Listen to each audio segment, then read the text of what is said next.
Non, ce n'est pas un piège. Aujourd'hui, nous faisons la revue d'une statue de l'amiral Akbar de Gentle Giant Limited, d'après son apparence dans l'épisode 6, Le Retour du Jedi. Mon nom est Dominique alias Lord Doom, et vous regardez Star Wars Artifacts.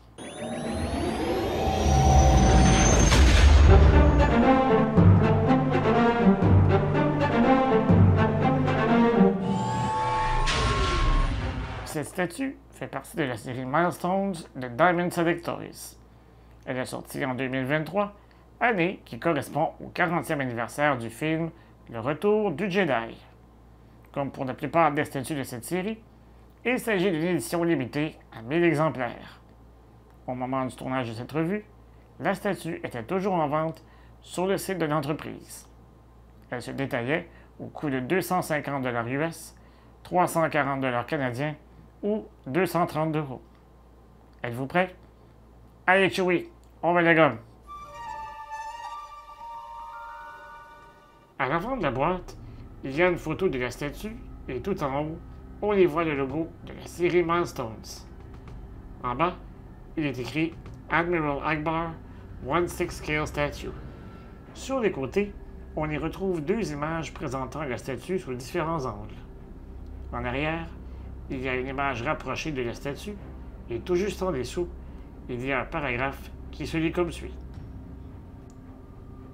Commandant vétéran, Akbar a dirigé la défense de son monde natal, Mon Cala, pendant la guerre des clones, puis a orchestré l'attaque rebelle contre l'étoile de la mort lors de la bataille d'Andorre. Akbar a réalisé que les rebelles avaient été attirés dans un piège sur Andorre, mais il s'est ajusté, permettant à sa flotte de gagner un temps précieux pour que l'attaque réussisse. Après la bataille d'Andorre, Akbar est devenu grand amiral au sein de la Nouvelle République, remportant de nombreuses victoires, y compris la cruciale bataille de Jakku. Il a pris sa retraite sur Mon Cala, mais a été persuadé de reprendre du service au sein de la Résistance par Leia Organa. Avant de regarder la statue d'un peu plus près, n'oubliez pas de vous abonner à la chaîne, de cliquer sur la petite cloche afin de recevoir des notifications et de liker la vidéo afin de nous aider à poursuivre notre travail. Vous pouvez également nous suivre sur les principaux médias sociaux à SW Artifacts.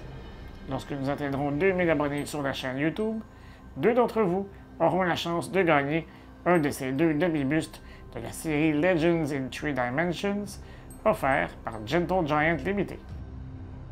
Comme c'est le cas pour les statues de cette série, elle est faite de résine.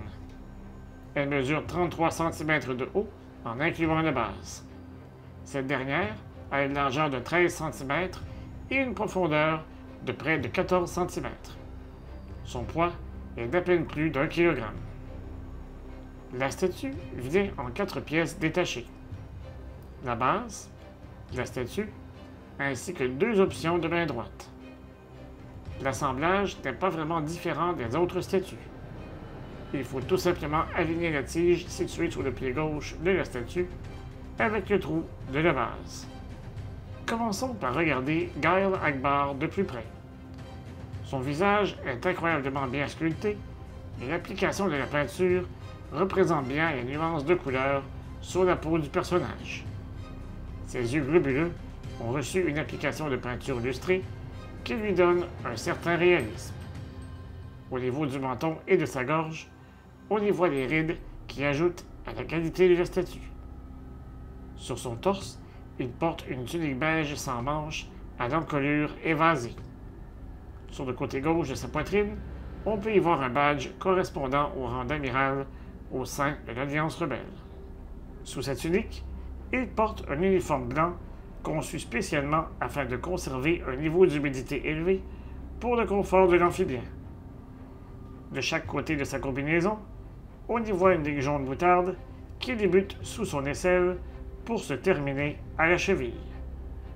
Que ce soit au niveau des manches ou de ses jambes, l'uniforme contient de nombreux plis, ce qui lui donne une belle texture. Il est chaussé de souliers blancs.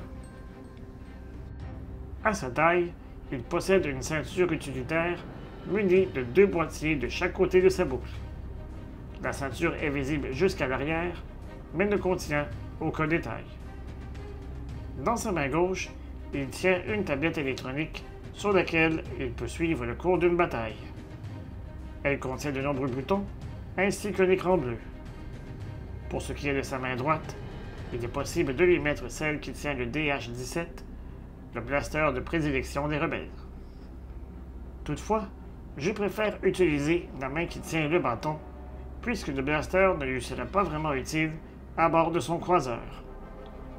Je vous encourage à faire extrêmement attention aux petites pointes sur son avant-bras qui semblent très fragiles. La base est relativement simple, mais contient tout de même certains détails. Elle représente sans aucun doute une portion du plancher à l'intérieur du Home One, le vaisseau de commandement de l'amiral.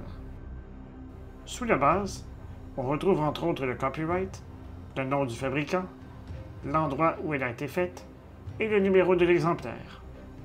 De mon côté, je possède le numéro 150. Chaque statue de cette série est également accompagnée d'un certificat d'authenticité. Sur le certificat, on y retrouve une fois de plus le numéro de l'exemplaire. La statue de l'amiral Ackbar me plaît beaucoup. La pose du personnage, ainsi que la qualité du travail de sculpture pour le visage d'Ackbar en font une superbe pièce qui saura ravir la très grande majorité des fans du Retour du Jedi. J'en profite pour remercier Gentle Giant Limited de m'avoir envoyé cette statue à des fins de revue. Et vous, que pensez-vous de cette statue? Êtes-vous un fan de l'amiral Ackbar? Dites-le moi dans les commentaires. Si vous avez passé un bon moment en notre compagnie, vous pouvez peut-être nous offrir un merci ou super thanks afin de nous aider à vous présenter régulièrement de nouveaux contenus. On se revoit prochainement pour une autre revue, et d'ici là, je vous dis à bientôt, et que la force soit avec vous, à tout jamais.